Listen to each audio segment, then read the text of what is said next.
Pulp MX Network production.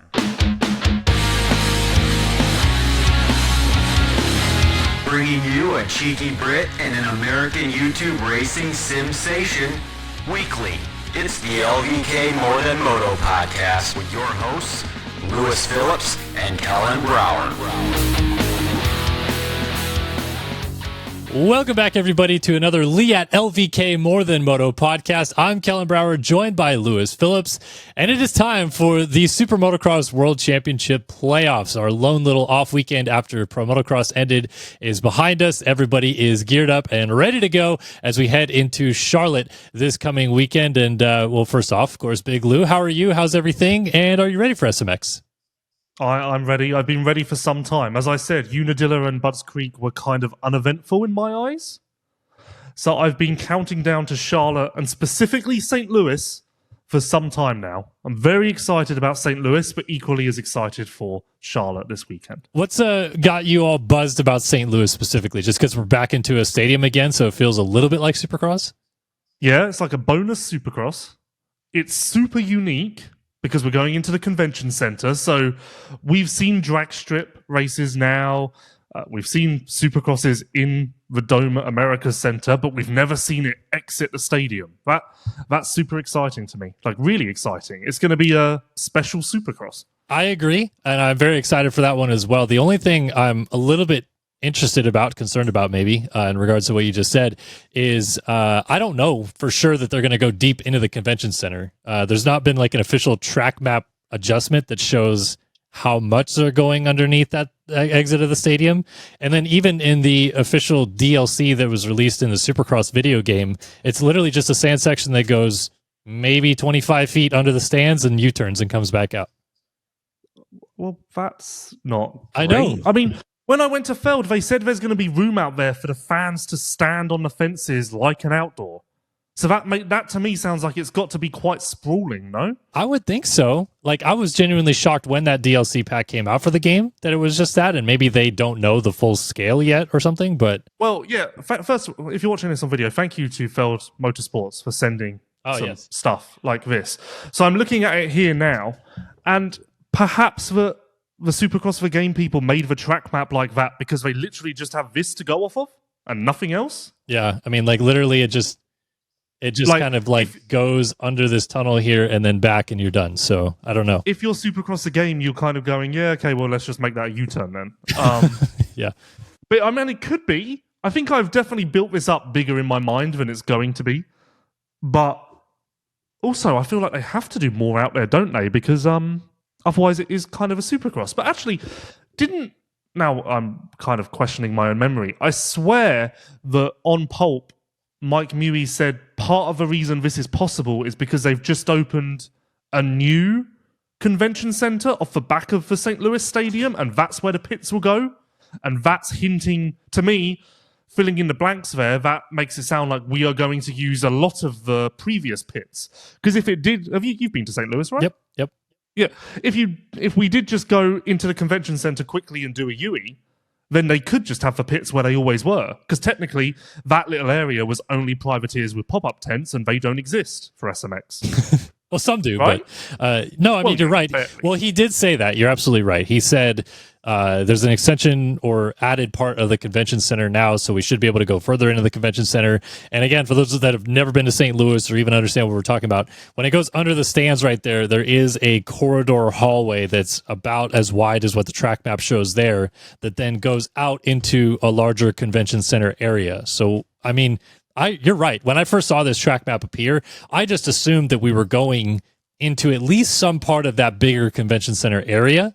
And if they're going to have more space, as Mewey said, and as you mentioned, there's going to be less overall riders to accommodate into those areas, I don't see why we wouldn't have more something out there of some kind. Like, I don't know if it's just a couple tables and then we come back or whatever, but even in the Supercross game, the lap time's only like a 1:15, which then feels really Supercrossy again. So I don't know. I think that they are probably going to do something, but just jumping out in front of that in case it's not. Yeah, well, now I am going to be very curious and excited to get into St. Louis. But equally, I like Charlotte. Nostalgia plays a role there because of the Charlotte USGP, which was my second year covering MXGP, and still to this day one of the best events and races I've ever seen. So that undoubtedly plays a little bit of a role in my affinity for Charlotte Motor Speedway, but still I think it's great. I have no negative comments about Charlotte at all. No, I mean, I'm genuinely excited for it too. It's a cool place. And I do like that, as Steve kind of didn't really realize when they were talking about it with the Muies, that they do this east to west with a middle race in between. This case, it's St. Louis. It's obviously been Chicago and Texas in the past. Like, they're trying to cover all bases of the U.S., so that if you're anywhere somewhat close to an SMX race, you could potentially make it. I like that because, I don't know, I feel like it would suck a little bit if it was just like, oh yeah, we're doing like California, Vegas, and I don't know, whatever, Denver or something like that, and just kind of everything was in one little place. So I think that would be a harder sell anyway. Well, maybe not, because it would be easier on the teams logistically. But you can't read too much into Steve on that Pulp show, because he did also presume that Feld bought Supercross 5 years ago. So there's that. We're picking on him too much now, unfortunately. An off day for Steve. Just an off day. We all have them. It's fine. Like, we all have those days. Yeah. I'm surprised he didn't try and ask Mike Mewey what it was like working in Supercross when Jeff Stanton was winning 10 years ago. Yep. No, off day. Maybe his mind was already on the vacation, going to Hawaii and everything like that. But I digress. Also, wasn't Steve coming on this week? I swear he said this last week. LVK? He was going to come on. Yeah. Maybe that's why he was trying to be so involved with our chat earlier. I swear he texted us last week and said, "Are you guys doing a show next week?" We said yes, and he said, "Okay, I'll come on that one." Well, our bad then, Steve, because he was trying to be really involved with the text him now today. And say we're recording for the next hour if he wants to jump in mid-show. Okay. No, SMX coming up. Man, there's a lot of other things going on in the sport right now. Obviously, a few announcements that just happened that we're also going to get into.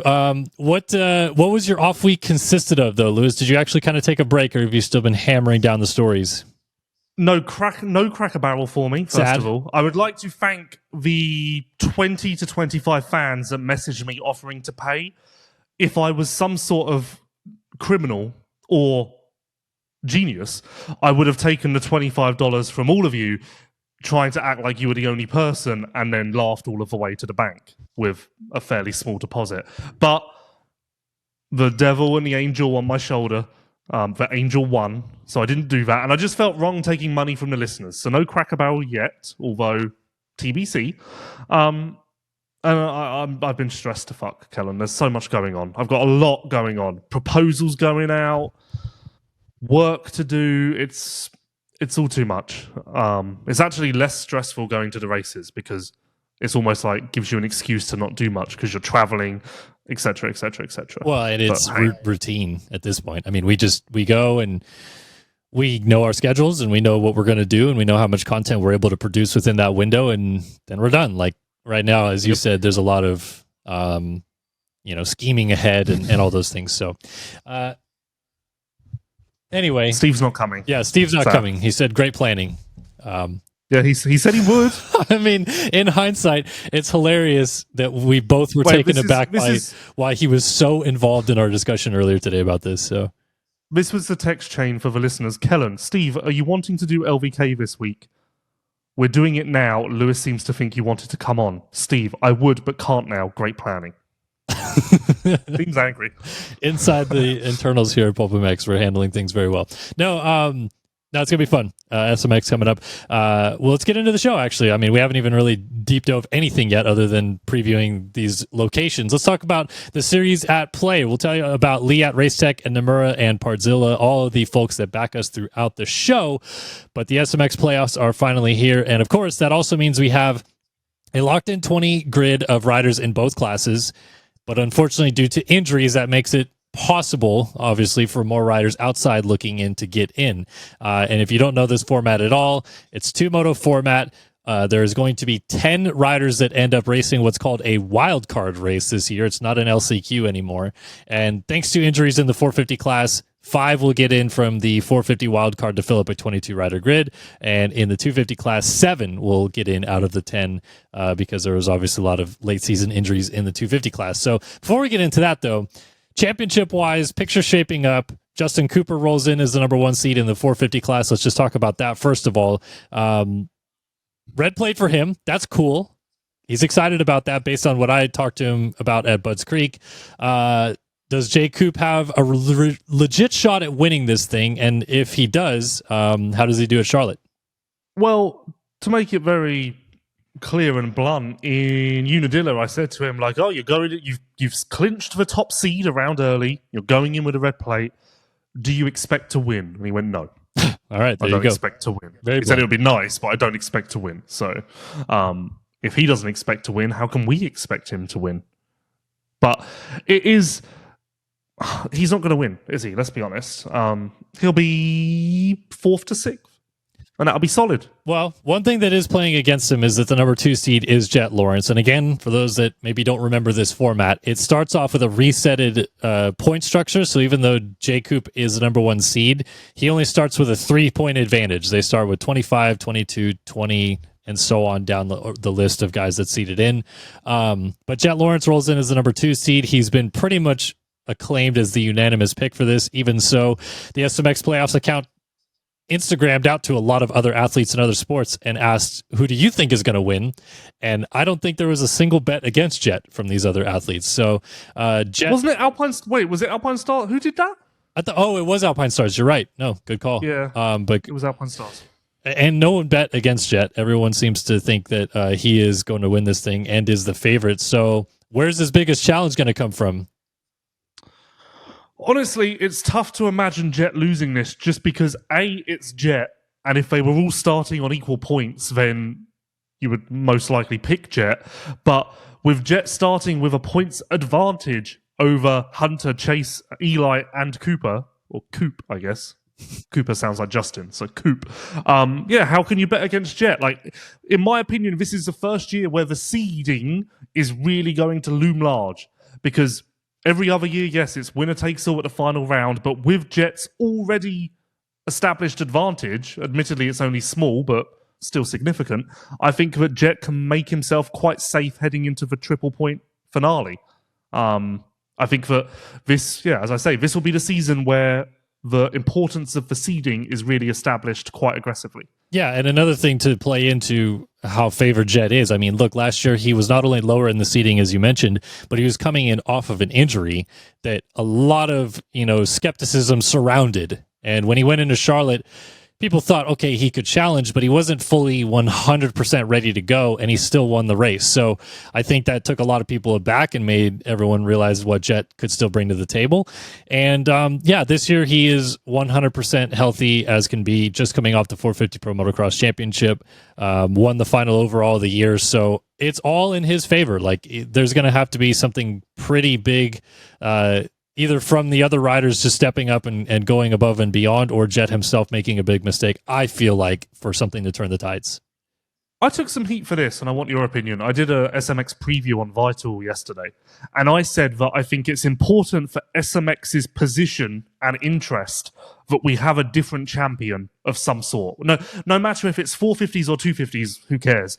I just think that if we have another year of, and Jet and Hayden still haven't been beaten in SMX, I think it makes it a little more turnkey, a little more automatic. When we do this podcast after the finals, it will be more like, yeah, they won. Of course they did. I think that we need at least one different champion just to inject some awe into SMX, because it will just change the way that we talk about the series. If for whatever reason Jet loses the championship in the triple points finale despite being the top seed, we'll talk about that for an hour. If Jet wins, we'll go, yeah, well, Jet won, didn't he? Of course he did. I mean, I agree with you from a current events standpoint of talking points, but I will say from a larger picture, if they both win this again this year, which is seeming very likely that they do, the storyline that this sets up going into 2026 is at an all-time best case scenario. Not only is Deegan the reigning 250 Supercross champion, the reigning 250 Motocross champion, and potentially the reigning 250 SMX champion for the third year in a row. Same for Jet, and let's say Jet goes and wins Supercross on a 450 next year, then bam, they clash against each other outdoors. Deegan will probably easily make it into SMX with good seating next year, and they get to face off each other as the reigning champions of the series 3 years in a row for the first time. So I think that's kind of cool. No, I think the hype will still be there no matter what. I think that the fan reaction and engagement will be a lot higher post for finals if there's some sort of upset.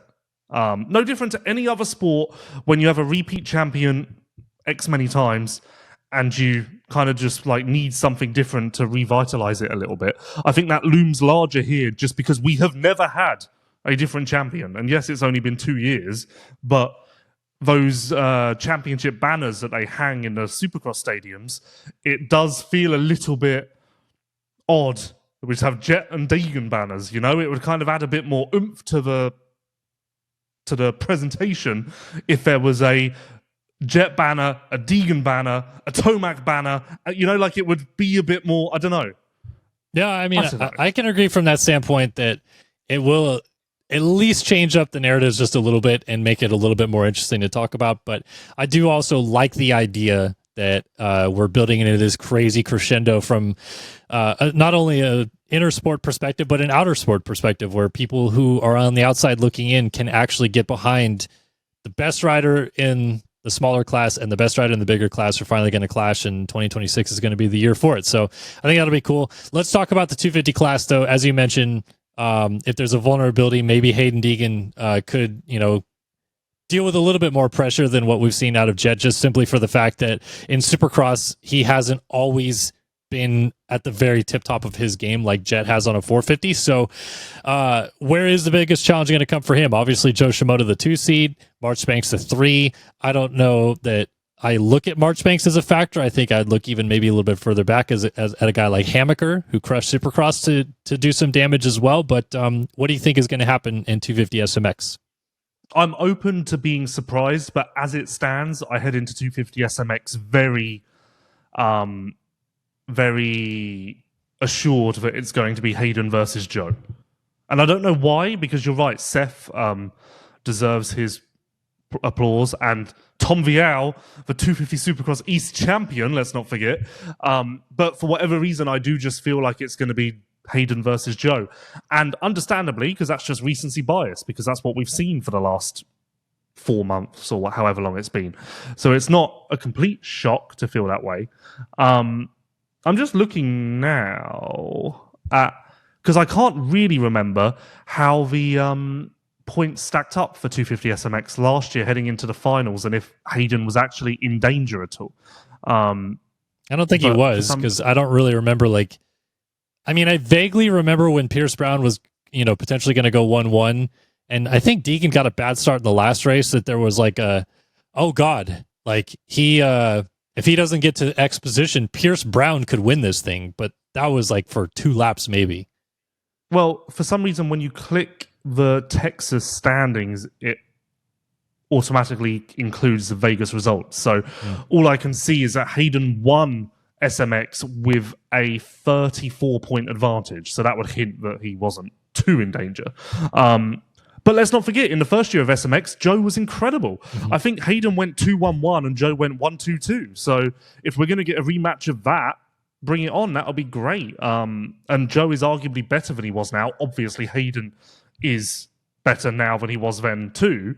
But I think this is going to be, put it this way, if it's going to be a Hayden runaway, I will be disappointed, because to a degree, I do expect something of Joe. In fact, I would argue that this is the first time I've entered a series with serious expectations of Joe. I agree. I think Joe has totally proven his worth, and maybe you disagree, but I feel like Joe at this point has firmly established himself as the guy to beat next year when Deegan moves up. Oh, next year, yeah. Yeah, outdoors, yeah. I don't know about Supercross, but outdoors, yeah. But you could even make a case for Joe indoors. He won the opening round, then immediately got hurt, raced the entire time while hurt, and by the time the season was over at the end, he was getting back to himself. And so I wonder if he doesn't get hurt, if he's already in a better position. You know what I mean? I think it just kind of took too much of the wind out of the sails for him in Supercross. But I digress about that. I totally think that the biggest challenge will come from Joe. I just wanted to mention Seth simply because he was, in my opinion, probably the fastest guy, you could almost say, in 250 East, but didn't win the championship for various amount of reasons. But regardless of which, I mean, this is going to be fun. This is going to be really interesting to see how this plays out. Do you think at all, actually, real quick, I'll ask you this. The second round being St. Louis, known for great dirt, it's going to be a really good race overall.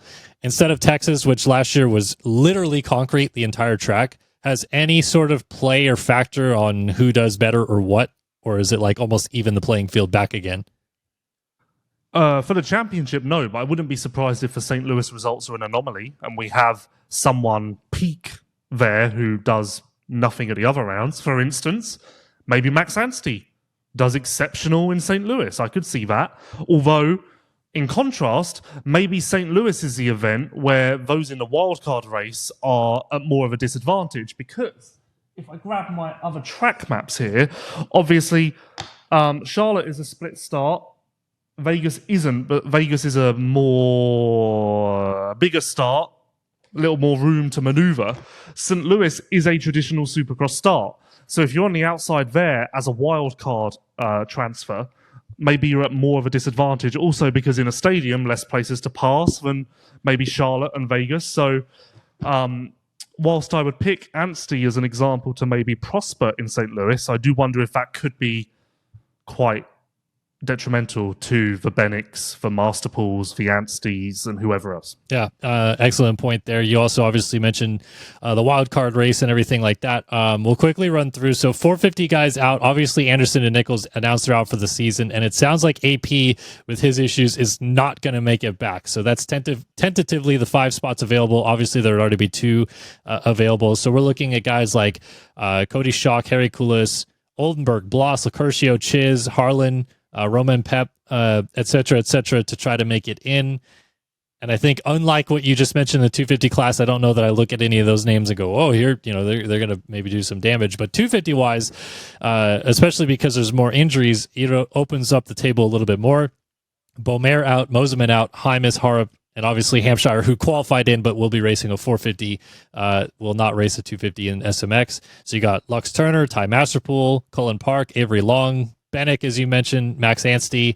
There's a handful of guys in there that really could go from wild card guys to borderline top 5 by the time the championship is over, which I guess is kind of cool in a storyline perspective. And what SMX maybe wants to accomplish with this is that guys who just sneak in still can get, really big paydays out of this. Yeah, in a way, it's a shame, because if they were only taking 2 out of the 250 wildcard race, then that would be must-watch entertainment. Because Bennick, Anstey, Masterpool, and a couple of other decent names going after 2 positions, those are quite high stakes, but ultimately it would just be a procession and riders just locking themselves in. But that's always going to happen, because injuries do happen in this sport. And for that reason, I would like to see the wild card concept tweaked somewhat. I think so too. I think that there needs to be just something different, so that, even from the standpoint of the fact that we don't fully know who all the wild card riders are at this point in time. They're still reaching out to guys and trying to lock some guys down, and some guys who don't make it in just elect not to even try because, as you said, they're already at a bit of a detriment in a couple places. And on top of that, they have to race an LCQ every single week, which Phil Nicoletti will tell you is the bane of his existence. So, I think there's a couple things that could be tweaked, make it a little bit more elite to just actually make it into the top 22 or something along those lines could be an interesting thought as well. So it makes that cutoff race a little bit even more interesting. But I'm excited for it. Championship for you, Jet Deegs? Well, yeah, but the more interesting question is, if one of them's going to lose, who's most likely? I'll get heat for this, but I think it's more likely Deegan loses. Yeah, I get that, but then in contrast, Jet does have the stiffer competition, and there are more guys who can win in 450s. But I think I go Deegs too. I just can't do it wholeheartedly, because I do keep thinking, well, realistically, Jet could be beaten by Chase Hunter, Eli, Coop, Roxon, and realistically, Deegs could be beaten by Joe, Hammaker, Vial. Like, I'm not feeling as confident in those as race win possibilities, but Deegs is definitely more less bulletproof, let's say, than Jet. Let me ask you this just real quickly because it made me think of this in this conversation. Do you believe at all the motivation for Sexton and Tomac slightly down for SMX this year because their eyes are already focused on what's coming up? Not for nations purposes. I mean for team switch and prepping for 26 Supercross and et cetera, et cetera. Well, I can't speak for Eli, and I won't speak for Chase either, but I do know that Chase is very motivated by SMX. I mean, when he came back at Redbud, that was all he spoke about. He told everyone at Redbud, didn't he, in interviews, like, I'm here for SMX purposes only. SMX is my priority. I'm here for a seeding position. If it wasn't for SMX, I wouldn't even come back. Like, there was so much of that. So I think that he does feel a point to prove, and I'd imagine Eli would well, because you know that Eli is not taken going winless in pro motocross well. So this is an opportunity at redemption.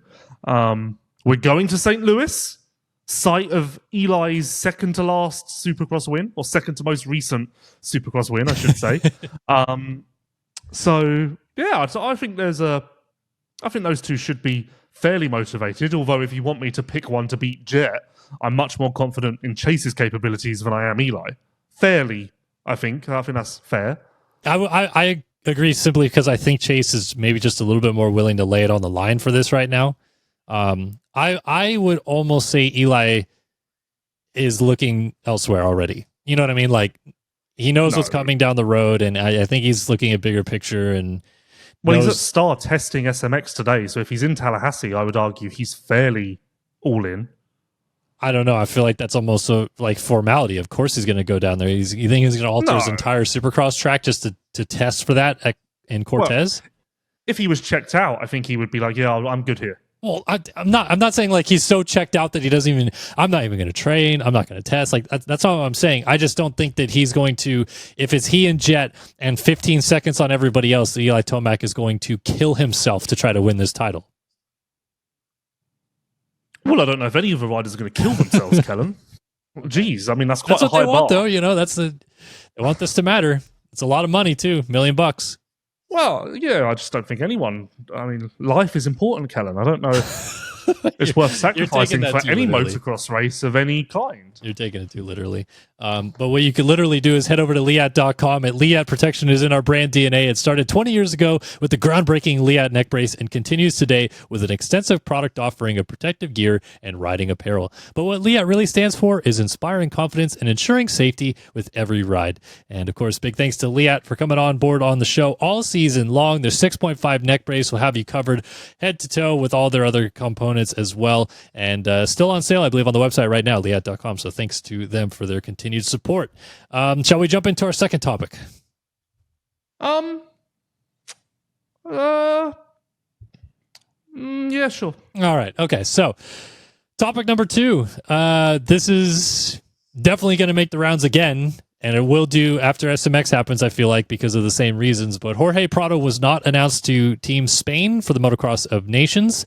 And I forget the team manager's name, but he essentially said that the reason why Prado needed to withdraw at the last minute was for complications revolving around his current team and negotiations, or what I forget the exact verbiage, but something along those lines. It was Paco Rico. Paco Rico. And the English translation of the Instagram post was, in addition to the last minute leave of Jorge, who of course was on the team, but eventually won't be able to be on the grid due to contractual issues.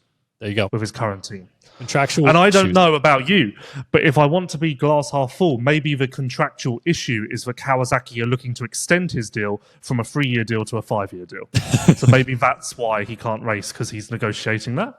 Well, I mean, so there's two things at play here a little bit. Kawasaki USA historically not really supportive of the Motocross of Nations listen. No, I need to say something. Okay. So I tweeted this. The amount of people who are replying going, well, Kawasaki don't support the nations. Yeah, thank you for pointing that out. Yeah. I didn't realize quite clearly, like, I don't even know how to deal with these people. I'm trying to clarify that. Tell us that. We don't need you to tell us that.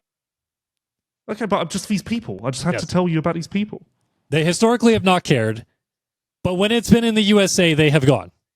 When Eli Tomac was on the team in 2018, They signed right up and took him with. So yeah, and if Prado was killing it, they'd want to go, sure. 100%. I don't think that this is that. That's kind of what I was trying to get at. They're sending, and also I don't believe, well, in this case, if that was the case, which it isn't, obviously everyone, use common sense. The team manager isn't saying that Prado was on the team and then had to leave, first of all. And I don't know if contractual issues would be the phrasing. No, it wouldn't be. It would be something along the lines of like team withdrawal or something like that. But anyway, that's not what this is. This is obviously to do with the fact that on some level, Prado's trying to get out of his Cowie deal. We assumed it could have or might have been done before Nations so that he could have been back on an Austrian bike of some kind, whether it is his old gas or a KTM. That is not going to happen now. So, first of all, your initial reaction to not only the drama that this has already created again, because it's just a weird kind of almost third-party source to this whole shenanigans going on with Prado, kind of just spilling some beans about what's going on behind the scenes. And then on top of that, Prado maybe being kind of held back a little bit by Cowie because of them not wanting to just let him go and have his way at this point. Well, also, I think Monster plays a part. Remember, Motocross of Nations, Chase was entertaining the idea of racing it on a KTM with limited prep, but it was Monster who stepped in and were like, no, that's not happening.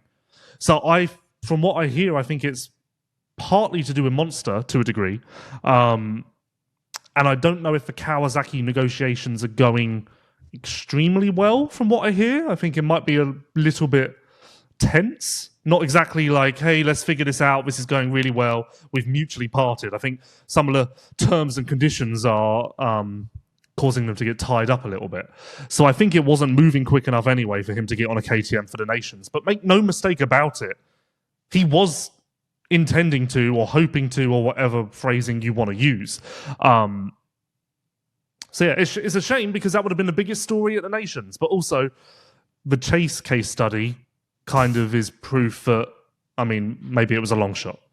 Yeah, I was skeptical of it happening, but this sport has been so weird this year that I thought, okay, maybe something works out. And look, even if you think about Red Bull KTM letting Webb out of his deal early to race SMX on a Yamaha a couple years ago. We've seen this sort of weird crossover type of thing happen mid-contractual year anyway. So I was assuming that somehow behind the scenes they would make it work. Obviously, that has not now happened. So instead, Prado will not be on Team Spain, will not be at the Motocross of Nations. So pretty much we expect these last three races at SMX to be these last three races on in Kawasaki.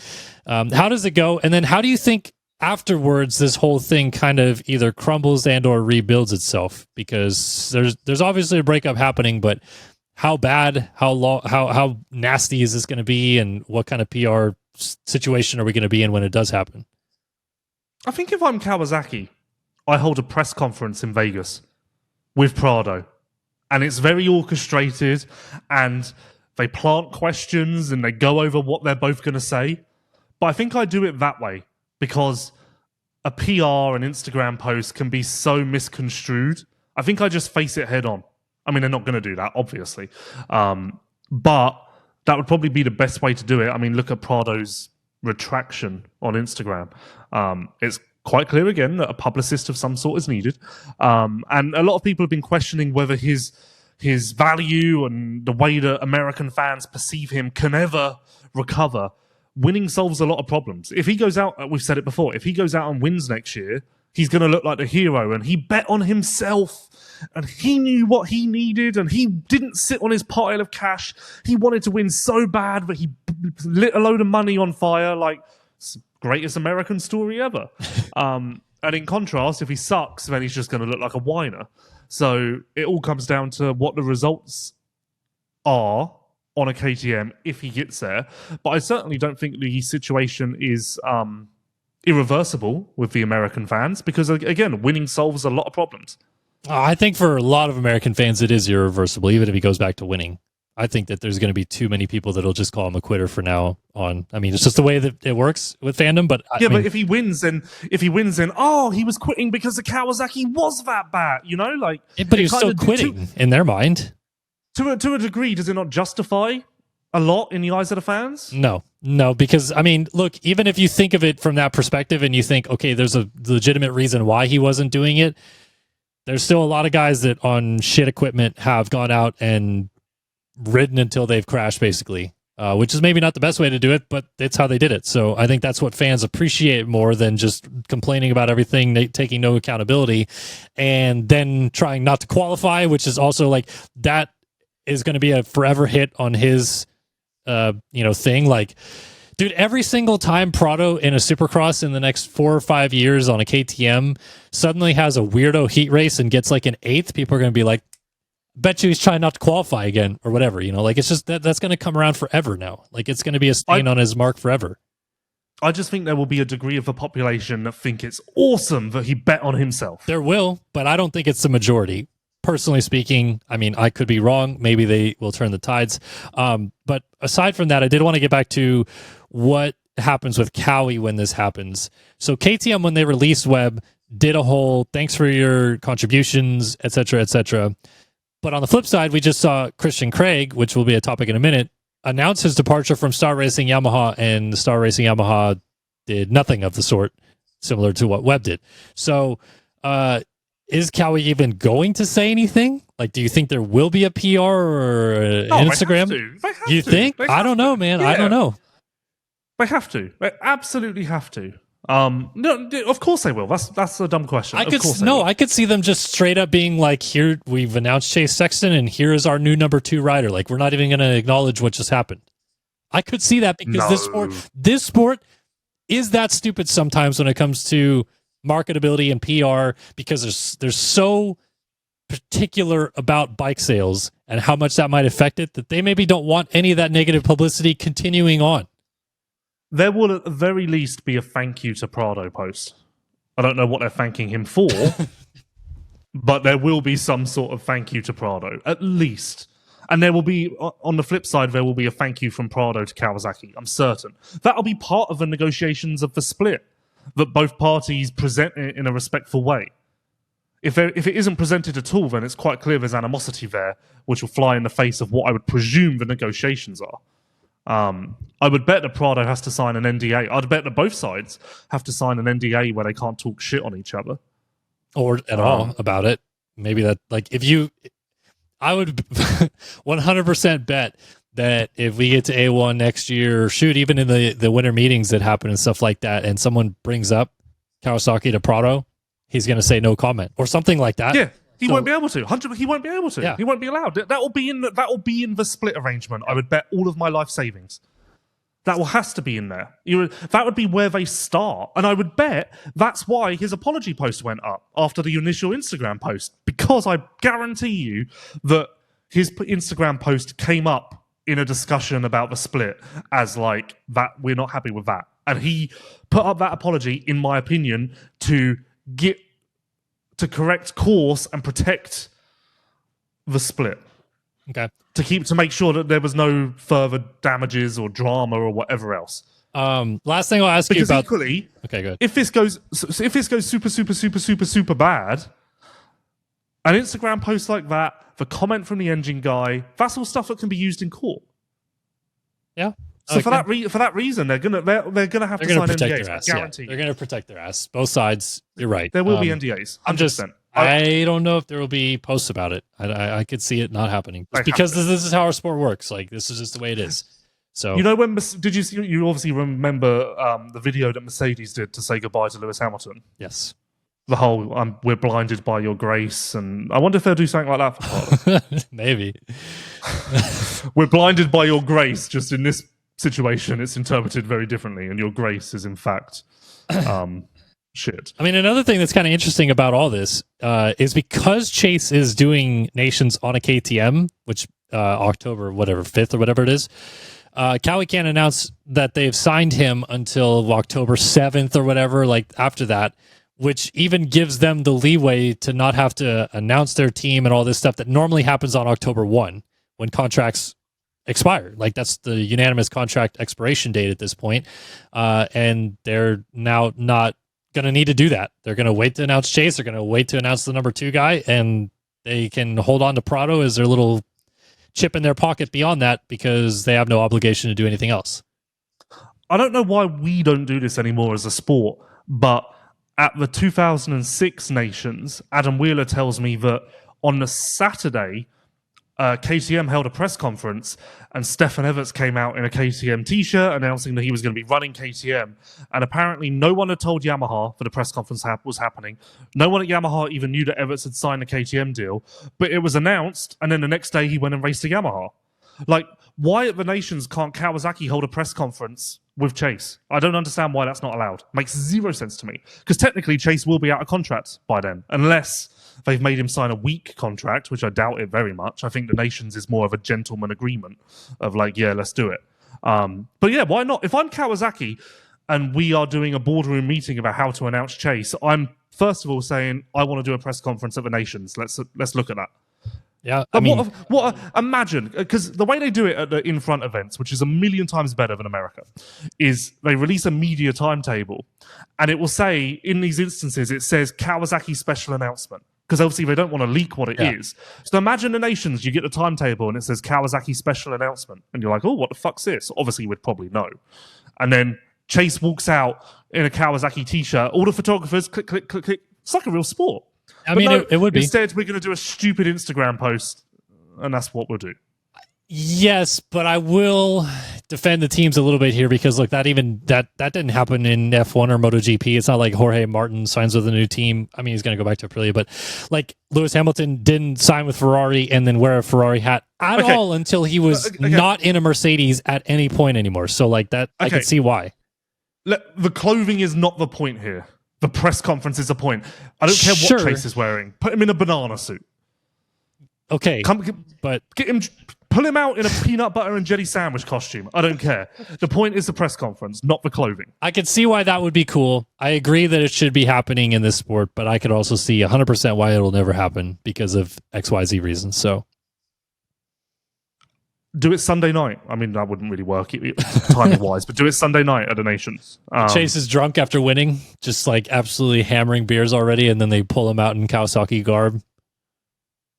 I'm going to suggest this to someone this weekend. Okay. Watch this space. I'm going to ask. All right. I might ask in the Kawasaki PR group chat. Just get everyone involved. Anyway. All right. Well, but can we agree with no Prado, no Jeffrey, this Nations is not a banner event compared to some other years. No, because there's still two superpowers that absolutely will go to war over this thing, and that's cool. Yeah, but point is, in other years, there's 5 teams that are going to war. Like, this is very much a Team USA versus Team Australia event. Again, I'll disagree because I feel like maybe that was the surrounding thought with like Ernée in 2015, and it ended up being a fantastic race between France and the USA. They dominated everybody else, but like, so I don't look at that nation. Apart from France winning at home and it being very special, and also it was close. At that point, it was still but that was, and at that point, I think it was still a big deal because France weren't in their dominant era yet. It was only just starting. And still, I look at, like, you saying that, like, I distinctly remember third place had 56 points, which was a ridiculously low total for third place. So, like, even you saying what a great race it is, my mind immediately went to, everyone else, we didn't have any other teams, really. Well, we all I know don't think it's going to be that bad. That was an exceptionally bad year for injuries on both sides of the Atlantic, so I really don't think it will be that bad. But without Hurlings, without Prado, you're even losing some of the individual storylines. I think I'm just learning. Thank God Geyser's coming. I'm just learning that if Chase wasn't going to this for the USA, you might not even come. Well, there's another one of Lewis's riders and maybe a late scratch. Oh. Yeah, there was meant to be a PR last week announcing Team GB, but now it seems that there are some internal issues which may change the team. So, I don't know. I thought you might be talking about Harrop and his return for Denmark. No, he told. I was in the airport with Harrop the day after Unadilla when he was in a sling. Yeah. And he was very high on medication, but all he kept talking about was how he's racing the nations and it'll be fine.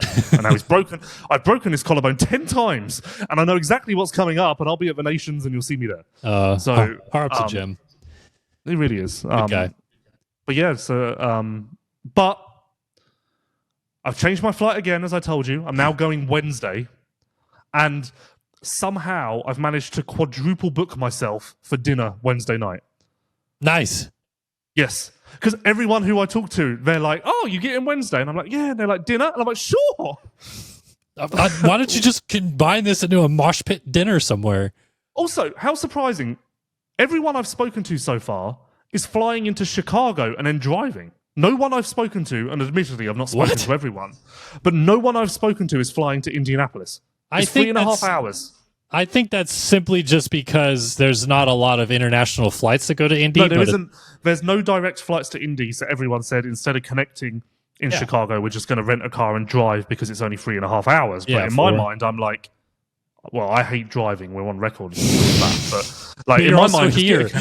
You're also here. You could do Tampa to Indy, no problem. So no, I've got a connection. I'm stopping in Atlanta. Delta. Yeah. Okay. But yeah, I was really like, okay, one person doing that, sure, but every single person I've asked is doing that, which is even more weird. All right. Well, we'll see you there. Let me tell you about Racetech. For 40 years, Racetech has been supplying the motorcycle industry with high-quality suspension components made right here in the USA.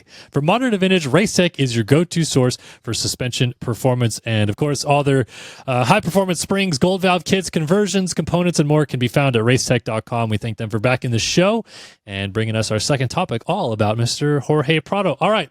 Third topic, Big Lou. Again, another fresh news piece, hot off the presses yesterday.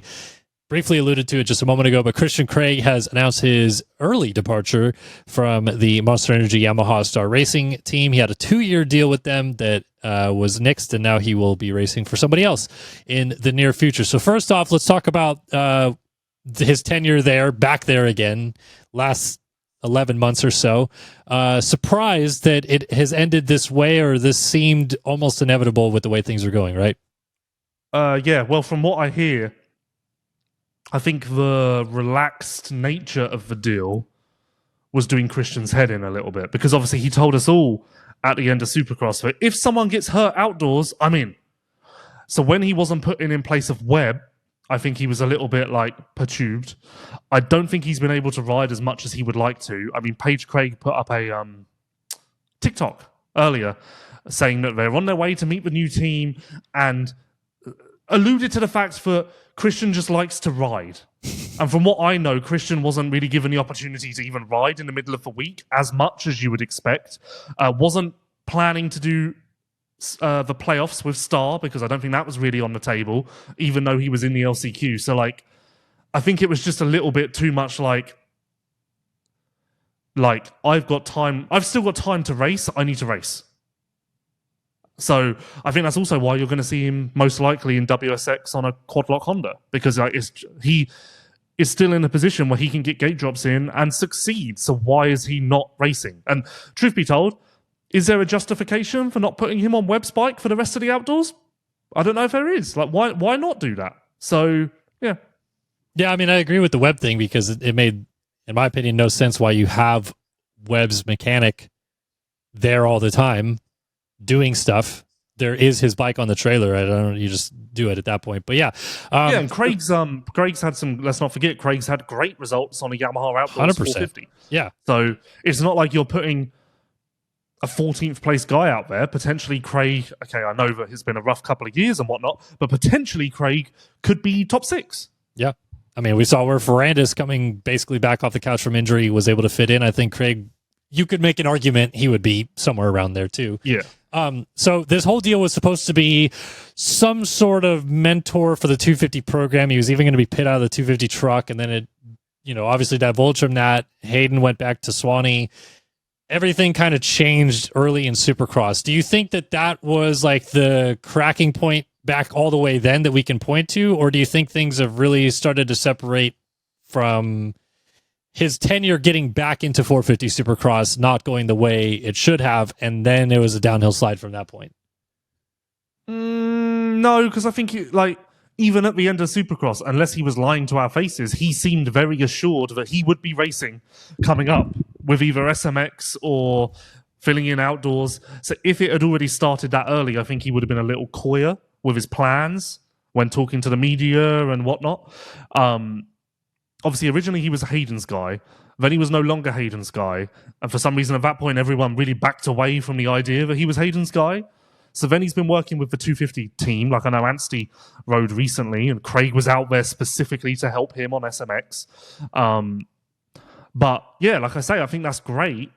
But that's too soon for him in his career. I think he has unfinished business. And you have to say fair play to him to a degree, because if he wanted to, he could have really made this star deal work and transitioned into a life after racing and potentially had a job for the next 10 years. He's kind of thrown away some post-racing security. I mean, whether he would have had that, who knows? But he's thrown away an option for that in favor of revitalizing a career, which you could even say there are some similarities to the Prado situation. Yeah, a little bit. You're right, though, that there was an opportunity to at least, continue on with Star and make that transition post-racing career. Is this going to be his last year coming up, though? So as you mentioned, probably going to Quad Lock Honda to race WSX. He will not be in the playoffs, so far as we know, unless he rolls up. No, he's not. Well, unless he rolls up on Saturday or on Friday, he's not coming. So going to Quad Lock Honda for WSX, that is not a long-term deal, though? Or could it be? I think it's potentially going to be an American deal, but I think it's very difficult. I've also heard Phoenix Honda potentially for the American stuff. Obviously, They're losing Ferrandis. And Phoenix Honda would work a little nicer because he can still keep his Fox deal. I think that's a bit of a tripping point with Quadlock. And as far as I could tell via Instagram, Fox will be sticking with him. Yeah. So my bet would be one of those in America. I know a lot of people seem to think he's going to Triumph, but I've not even heard a whisper of that. I presume a lot of people think that because of the Coca connection. Yeah, that's of course. And then obviously they 450 program wise, Jordan Smith is going to race a 450 indoors next year, most likely. And then Harrop might join him outdoors on a 450 next year. But if you need a Supercross guy along Jordan, Christian makes a lot of sense too. But yeah, I don't think they have the resources for two in Supercross. Either way, the quad lock thing, doesn't this also make sense from a standpoint of they all trained it and ride at MTF? And MTF is like what you can almost hit it from throwing a stone from Star. So they're right next door, and he wouldn't have to leave Tallahassee then. He could stay living there, train at MTF with the quad lock guys.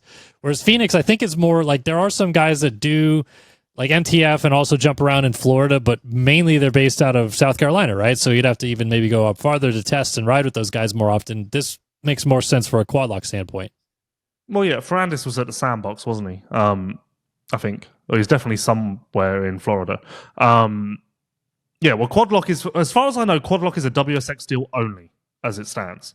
So, yeah, and I mean, in Paige's TikTok, she was driving to see the new team. So if we if we figure this out, they can drive to MTF to see Quadlock. They could have driven to Georgia to see Triumph, although from the TikTok, it didn't look like that much of a road trip. That would have been a 4-hour drive. And that's it. There's no other teams within driving distance unless they were driving to Star. But that would be bizarre. So, yeah. I would say that. Well, I mean, Quadlock for W. I don't know why I'm dancing around like this. He's on Quadlock for WSX. No, that's fair. I'm saying moving forward, like if he does go to Phoenix, there's obviously a little bit of where would he ride and on all that stuff that could still be. Yeah, but equally, if he stays a Quadlock for America, there's a little bit of what will he wear? So yeah, true. Okay, let's say somehow, some way he locks down a deal with Quadlock, Phoenix, whatever. Is 2026 Christian's last year? No, I think he's 34, but the time he missed, the time he's missed even recently, I think that adjusts the time scales a little bit. Now, of course, if there isn't an opportunity beyond 2026, then maybe. And I mean, right now, there isn't actually an opportunity for 2026. I think he will be one of the guys who can lean on WSX in years to come, and maybe Australian Supercross and whatnot. A Dean Wilson type program seems quite doable for Christian Craig. So yeah, I would say that 2026 will certainly be a do or die year as far as SuperMotocross goes.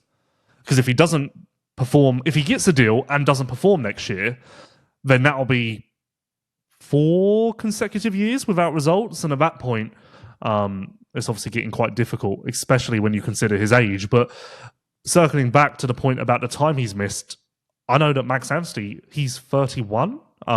He has like a 6-year career plan. He's like, yeah, when I retire in 6 years, I'll probably start doing Australian Supercross and stuff. And I'm like, what?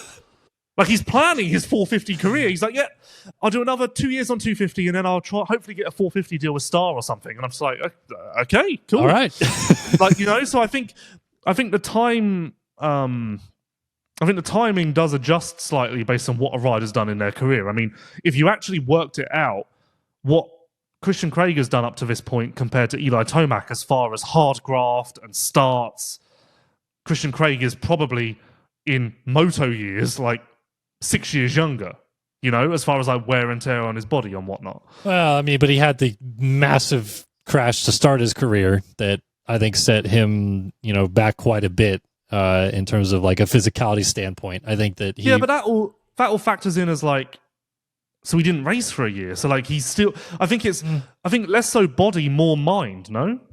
I think he's pretty torn up, to be honest. But I mean, well, yeah, we know his everybody that age. Yeah, everybody that age is. I just think that some of the wear and tear has been his entire career, and now it's really catching up to him. So I hope he races longer, but I also know that time is the bane of everyone's existence, really, in this sport. You can't beat the clock. It's going to catch up to you eventually. So who knows? But yeah, Christian Craig out at Star Racing, in at Quadlock Honda for WSX, and we'll find out more. Allegedly. We'll find out more in the coming months or so what he is going to do from there. Let's tell you about Partzilla. Partzilla.com is the premier OEM parts dealer and distributor. They sell OEM parts for Honda, Kawasaki, Polaris, Can-Am, Suzuki, Arctic Cat, Sea-Doo, Ski-Doo, and Yamaha motorcycles, ATVs, PWCs, and snowmobiles. Visit Partzilla.com to see their extensive line of parts and accessories. And of course, if you missed our show last week, Partzilla PRMX Blaster Powers, Mitchell Harrison is locked into the playoffs. He is going to be in the top 20 guys seated in for the 450 class. So kudos to him. How does Mitchell do? I was just going to say, is Mitchell better than Gio in the playoffs? Yeah. Nah, I don't know. He should be, right? He should be, but also I rate Gio's Supercross skills pretty high, and I think he's going to be really good at this kind of a combo, weird, dynamic thing. Yeah. Also, did you listen to Steve's Pulpcast from Budds Creek? Yeah. What?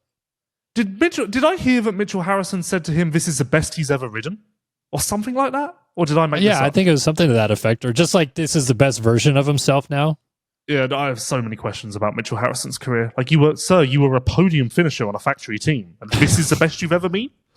I have so many questions. Maybe he meant from like a mental standpoint, he wasn't all there with his podium days. So I don't know. Yeah, I guess. All right, shall we get into our new nation's team announcements and all the funsies with that? Yeah, sure, we can do that quickly. So Slovenia are coming, which was a bit of a debate because Slovenia obviously doesn't have a massive budget. But truth be told, with Geyser, Panzer, and Jacapella, I think that's how you pronounce it, Jacapella. They got 7th last year with that team, and without Hurlings, without Prado, with other teams fielding weaker lineups, Slovenia could be on for a top 5 here. I always look at them as a bit of like a weird dark horse because, again, you just need one decent score from your drop, and obviously that means that the pressure is on Geyser to ultra perform, Jan Pansar to do something amazing as well, but there is a world where Geyser battles for the win in both of his motos, right? Like he just won both motos last year. I know he's coming, off of the injuries and stuff, but he's getting back into form quickly. And then Jan Pansar, if he just hits well and has a good day, who knows, man? Like I think I'm totally with you there. This team could top 5, and I don't know that I would be like that shocked, even though I think most people would be like, "Oh my God, Slovenia got there? That's insane." So last year, Slovenia finished 7th with 67 points. And if we use 2015 as an example of a weaker nations again, 67 points would have put them 5th and only 1 point off of 4th. I could see that. I could see them in 4 to 5 with a great day. Last year, Jacapella, when I wonder if he sings a cappella. Last year, he went 34-36. So if we can just get a little bit more out of him, like a 27, maybe, like that would do What did Pansar do last year? 15, 16. Okay. Yeah. So I would think that he would be a little better than that this year as well, like Yeah. 12, 13, sure. Obviously, to expect him to go 1-1 again, okay, maybe you're going to lose some points there because that's a tough ask for any rider. But you can bet that Tim's pass on Jet will be replayed 27,000 times in the run-up to the Nations. Tim is MXGP, or did he go for Open? No, he's MXGP. So MXGP, so he'll be what? Chase, Jet, Geyser, Fevra? I don't know. I don't know if it's ever actually been officially named that Chase is MXGP and Tomac is Open. Really? I mean, it is because I told Chase that he shouldn't do it if he's not MXGP. So why? I think it is happening.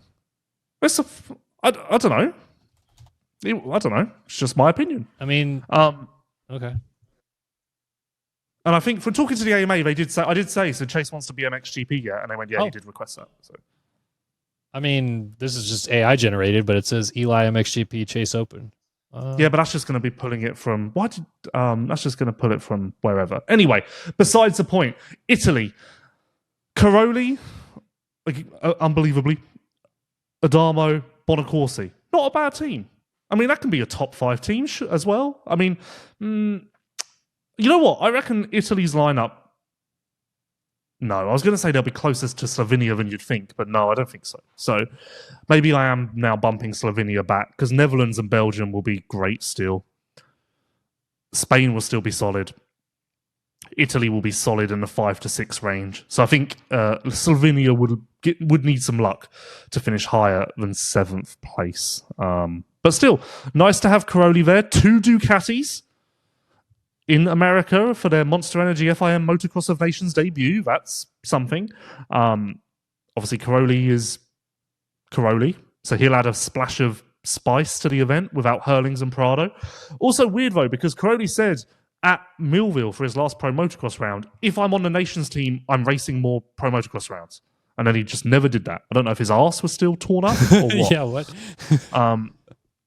But yeah. Are you done with your Googling, or am I just doing a one-man I'm trying to show see here? if it shows anywhere. Again, It was never explicitly said. I'm certain. it's not of that. explicitly said, but now a different website shows Chase MXGP, so I don't know, man. Well, to be honest, when I wrote the announcement, I wrote Chase was MXGP because that's kind of what I. Oh, so you're the one steering the AI in the wrong direction here. Yeah, because I kind of just. I mean, I said to Chase, you're MXGP, right? And he went, yeah, should be. You know how messed up the MXGP website is? I went there looking because it showed up in search results, MXON Team USA. You want to know what Team USA MXON announcement pops up on MXGP search result? What's that? 2012? Thomas Covington, Zach Osborne, and Cole Seeley will make up the Team USA. What a team. Let's bring that one back, Friar. Let's bring it back. Okay, so yeah, no, you talked about Italy for just a second there. I mean, surely they also kind of factor into this, no? Like, Cairoli has not his old self, but has proven now that he can run with those guys, is pretty good. Obviously, Adamo on some days is the best MX2 rider in the world, and some days also is not. But then Bonacorsi, again, finding his flow at times, getting a little bit better here and there, maybe a bit more consistent. Again, we just look at one drop score. It's a top 5 team. I think podium would be a long shot, but it's a top 5 team. It's not as good as the Netherlands. It's not as good as Belgium. It's equal to Spain, maybe. I feel like, am I missing a? Oh, France. I always forget about France at the Nations, and I don't know why. Well, and Germany. And Germany. Slovenia aren't getting top 5. Let me just retract that conversation. So, USA and Australia are the top. Then Netherlands and Belgium. Then France and Germany. Then Italy. Then Slovenia. That's my pre-race power rankings. All right. Noted. Although I think that I need to put France in the Belgium and Netherlands group because that's quite... Yeah, France, of course they are. France are in there with Belgium and Netherlands as third place finishers, potentially. Are you surprised that Team Germany went with Spies instead of Nagel? No, because I guess Nagel's got health issues. Even though he finished second at the weekend, he's got some sort of health issue. So I guess it was too risky Maybe he didn't even want to do it because of that. And Spies is solid enough. He's good. He's not spectacular. He's no Marcus Schiffer. And to be honest with you, a KTM Tom Cock was better as well. But beta Tom Cock, not so much. I like Max Spies. He's a cool dude. Okay. Really, they need Tom Cock on a KTM to win. But beta Tom Cock isn't the one. Okay, yeah, no, that's a fair assessment. I'm not going to get involved into the semantics with that. But yeah, Okay. no, Nations is going to be conversation. Huh? Good conversation. Well, I just I've seen what Beat the Social Team does, so I don't want to be on the brunt end of it. Well, no, he's not been as good this year. I'm not saying it's because of the bike. Oh, Like there was a while. There was 2 years ago, even last year, maybe even before that. There was a year where he was really like almost Top like a 10 guy. Panzer. yeah, top Yeah, he 10 was guy. a Panzer level guy. So they need that. Same as Marcus Schiffer was 10 years ago, 15 years ago. Yeah, Germany hasn't won since 12, so 13 years ago. And Marcus Schiffer was the linchpin for that. Well, but also, I mean, again, we go back to this over and over again with the Nations, but Ken Roxon being the MX2 rider that day certainly wasn't that helped them a lot when you have your MX2 guy. I mean, shoot, what did he do in the sand? Like, it was like 3.5 or something? Yeah, something like that. We really need Jeffrey at this race, don't we? Because ultimately, a Netherlands team of Jeffrey, Koldenhoff, and Kaider Wolf is in there for the win. Because like Jeffrey Calvin. can go 1-1. I like Calvin. So do I, but let's just I hate to be put in this situation, but we need Jeffrey. Why did they skip over him? Like, legitimately because the team was already picked a month ago before he was fully back? Yeah, I guess so. I guess that's what we're going with. I don't know. It's so stupid because Jeffrey wants to go, right? Like, he wants to come back to he freaking won this national at one point. I don't know. As I said on the MXGP podcast, maybe there's a midweek race in Wales that pays him $5,000. Yeah, because he's not getting paid. That's why he's not coming, right? No, I don't know. It's one of life's great mysteries, to be honest. I don't know. Okay, so let me ask you this, because this has been a thing in the past with European nations. If Calvin or Glenn get hurt, is Jeffrey raising his hand right away, or is he like, no, you spited me, I'm not going to go for you? He said in Uddevalla that if someone gets hurt, he's there. Okay. I don't know. I'm very confused about the whole situation. I've had so many conflicting reports. I don't know, man. I can tell you quickly about Namura. Namura Technologies has been a trusted name in performance engine components for motocross, ATV, UTV, and personal watercraft for over 20 years. From complete rebuilds to high-performance upgrades, Namura delivers precision-engineered parts built to perform under pressure. You can find full product details and application coverage at Namura.com. And, of course, they are the proud official sponsor of the 2025 Pro Motocross Championship, now in the rearview mirrors. All right, Lou, any final thoughts or topics that we should hit on before this weekend of racing? No, excited. I forgot how jam-packed Friday is. I know, it all dude. starts at 11 a.m. And there's not really, I mean, unless I missed it, there's not a scrum window. isn't. So, But you're not going to Charlotte. No, but I mean, No. I'm just No, there thinking isn't, there ahead. isn't. So I remember press day last year, I was walking around for like 5 hours. I got extremely sunburnt just trying to collect a couple of riders for some press day interviews. So this year, big test, I'm emailing all of the PR people and saying, I would like to set a 5-minute window where I can talk to all of the riders on your team. I'll just come in, get it done and leave. Happy days. So we'll stay tuned for the results of that. are you going to go to the press conference? I have to. Oh, you could skip it. No, I'll be there with my body. I'm already getting anxiety about the fact that I will be pressured to ask a question. I'm already fucking shutting down from that. But hey. All right. Well, Charlotte coming up, and the SMX playoffs will commence. We'll be back next week to recap what happened at Charlotte and what we can expect out of St. Louis the week after that. Yeah, single points for the playoffs to kick off. So quickly with that, we're just like, this is just a pretty normal weekend. Like, no one's really putting a lot of stock into it based on conversations, right? Yeah, like Hunter told me that he really wants to be good at Charlotte because he's struggled there every year. And I said, well, it doesn't really matter, does it? And he went, no, it doesn't. So, like, but I will say this, actually. I got a DM from a fan, and I'll try and find his name quickly to give him credit. It was a reply after LVK last week. Cody James. He said, why not make round 1 triple points, round 2 round 2 double points, and the final round single points, because then it is a little more elimination-esque, because screw up round 1 and you're not eliminated per se, but your back is up against the wall. And I don't actually mind that at all. I quite like it. It completely flies in the face of their intention, which is they want the finale to be winner takes all. That's exactly why it wouldn't work, because if Jet wins the first 2, he's going to be up by almost enough points to maybe even clinch it. So, like, but I do like that idea of, like, I do like the concept of blow round 1 and you're screwed. Yep. Yeah. No, I mean that. I think that there's some tweaks that need to be done. I don't know that I care that much because it's a 3-race series at the end of the day, but I think there's a couple things they could change up to make it a little bit more rewarding to be very good at all 3. So we'll see. I don't know, but we'll see you win Charlotte. We'll see who comes out as red plate holders. Of course, Justin Cooper and Hayden Deegan going in as red plate holders. Any more thoughts, Lou? To make it more rewarding, you could throw Mario Kart-esque golden coins onto the track in the main event, and first one to hit them gets a bonus point. All right. Well, we'll see if that is something they consider. Why don't you talk to the folks at Feld this weekend and see if they'll put that on the racetrack? I'll ask it in the press conference. There we go. Bring it full circle. Question to the panel. We'll start with you, Eli. If I threw a golden coin onto the track, would that help your incentive to gather points? I know you don't want me to ask about your start, so I felt like I'd take the questioning in this direction. Classic questioning. All right. Thanks, everybody, for tuning in. Leatt, Racetech, and Namura, and Partzilla for backing the show. And we'll be back next week to recap round 1 of SMX. See you guys then.